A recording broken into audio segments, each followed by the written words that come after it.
नाते गुती कळतात ना तुला थोडक्यातली थोडक्यात थोडक्यात. हा, म्हणजे जिथल्या तिथली नाती तुला कळतात. हा, म्हणजे आजी कोणाला म्हणायचं, मामा कोणाला म्हणायचं, हा. काका हा. आजोबा एवढं कळते. बरोबर. तर तसाच प्रश्न आहे नात्यातलाच. हम्म. तर तुझ्या आईच्या हम्म. तुझ्या आईच्या आजीचा नातू. कोण? तुझ्या आईच्या आजीचा नातू तुझा कोण लागतो? काय प्रश्न आहे? माझ्या आईच्या आजीचा नातू. हा, तुझ्या आईच्या आजीचा नातू तुझा कोण लागतो? म्हणजे आता तुझ्या आईला आज्या किती? एकच आजी असेल ना. तुझ्या आईला आज्या किती? एकच असेल ना.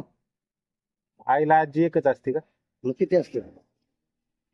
दोन आजी आहे. हा, मग तुझ्या आईच्या आजीचा नातू आईच्या तुझा कोण? आजीचा नातू.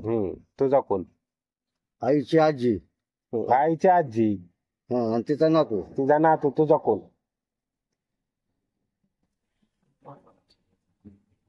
आईची आजी तिचा नातू. अवघड आहे राहुल. असं सोपं आहे. नाही मी रे. फक्त इकडून असं सांगितलंय. आईच्या आजीचा नातू. आईच्या आजीचा नातू. हम्म लय अवघड आहे राव.